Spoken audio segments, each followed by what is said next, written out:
Okay, well, this will show you how good this XS3 Pro stabilised gimbal really is. So I got real bad muscle fatigue. You wouldn't even be able to watch this video if it wasn't for the gimbal. My hands are shaking uncontrollably from too much hard work. Alright, a little yard update.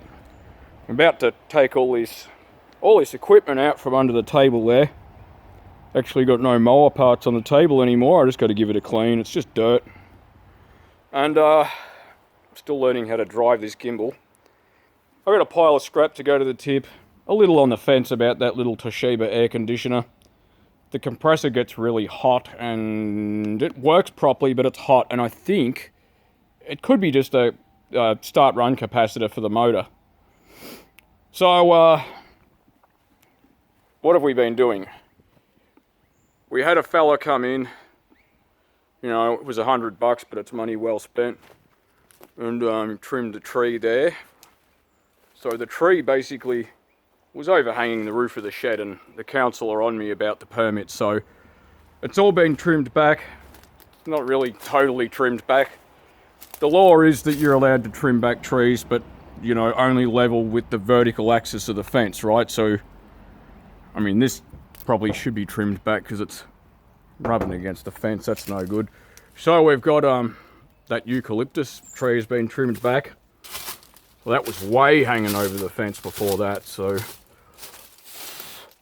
damn, crap over the fence. Anyway, it's way trimmed back, so it was hanging over the roof of the shed now. Yes, all this is going to get trimmed back, but it's beyond me to do it and beyond the guy that was here to do it. So basically, this area I couldn't even get a lawnmower in.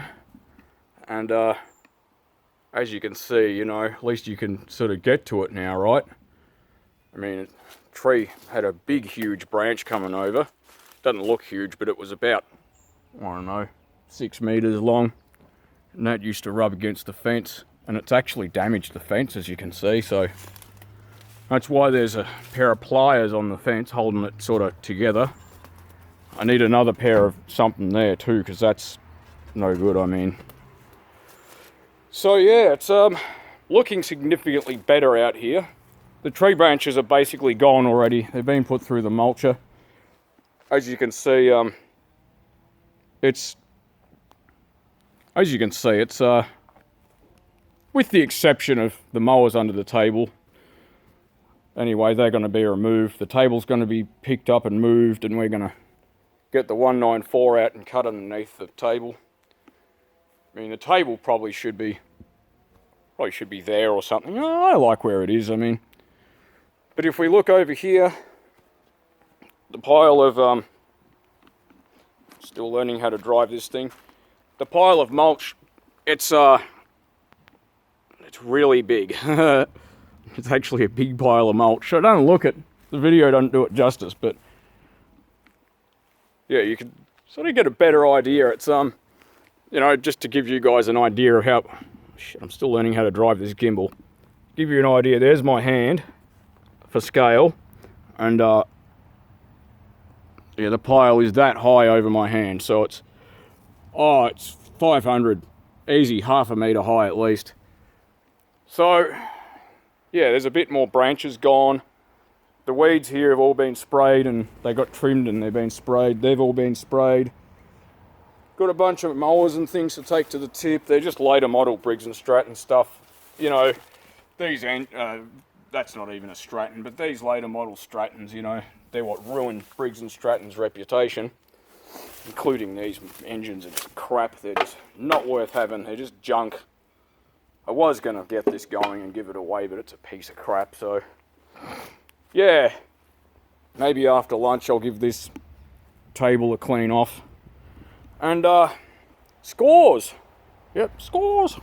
So we got some free outdoor chairs that someone was giving away. I mean, you know, it's common in this town because the tip's so dear is to just, you know, shit you don't want, you just leave it on the nature strip, put a sign on it saying free.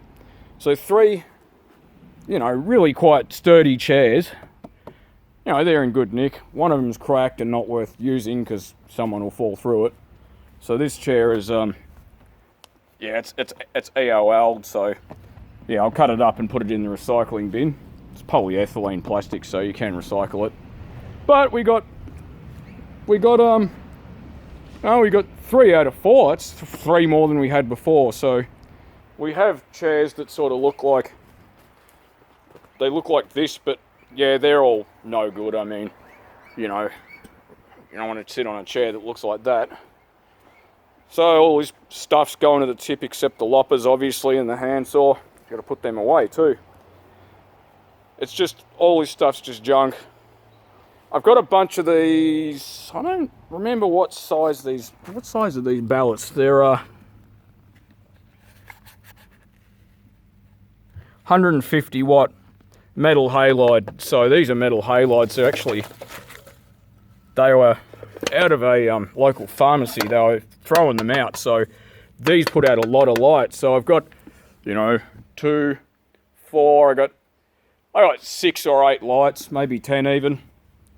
There's another one near the back door of the house, so maybe not all the ballasts are any good, but I'll work out which ballasts are usable, and yeah, I'll install them in the shed, because they're fantastic lights for that. So they put out a lot of light, and sheds need light. So yeah, poor old Roseberry's got to go in the shed. It's covered up, with a tub, so it doesn't get wet. So it's not seized, as you can see. Anyway, just a quick sort of update about the yard. So I got a bunch of hardware here I've got to go through. Some's got to be thrown out, some's got to be put in the house. This is a video for another day. This is actually a overhead valve Villiers powered slasher. I don't know who made it. Very unusual to see a Villiers engine that isn't green. But it's original paint, still got the instructions telling you, to check the engine oil, original muffler. This engine runs like a dream. So Villiers engines, the ID plate with the brand is gone. Villiers obviously made this for whoever made the slasher. But overhead valve, these things were, in my opinion, the Honda of the old days. Those overhead valve Villiers are about as good as it got. So the barbecue is going to be shifted. It needs a clean up, just degreaser and the pressure cleaner. This fridge was a project, but it's not very good. I mean, it's sort of bent there, and it's bent there, and that bend actually came with it. It's not worth fixing. It's not rare. It's not valuable. It isn't rare. There's still lots of these around, and I'm just going to throw it out. I'm sorry, everyone that is into antique refrigeration stuff, but look, I've got another antique fridge over here, being a Lindbergh Foster from circa 1936, maybe. Could be early 40s, I suppose. It's got the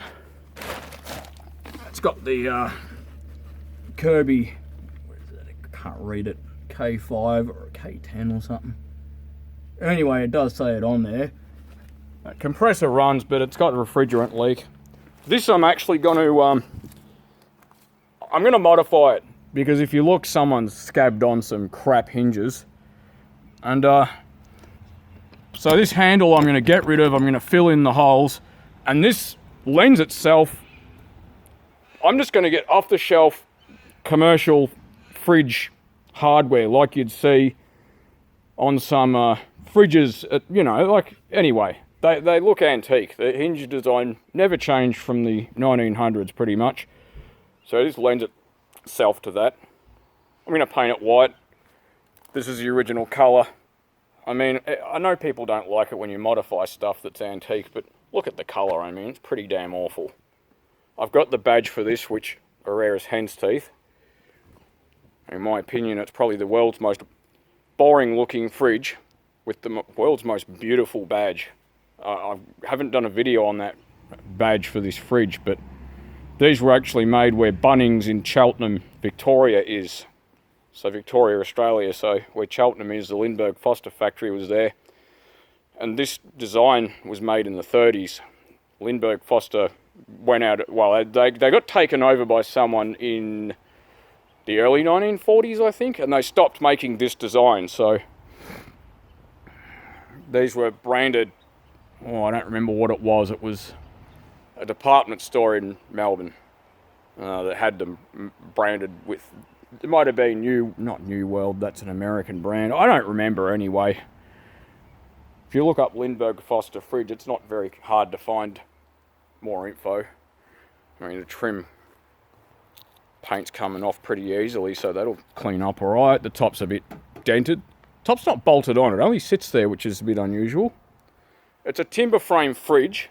It shouldn't still be outside, but the rain hasn't hurt it. I mean, I've no doubt that the refrigeration stuff works perfectly. I'm not going to change the oil. I know you should. It's old oil and it's gotten air in it, but I'll just vacuum it out overnight. It'll be fine. And this is probably going to get charged with R152A or...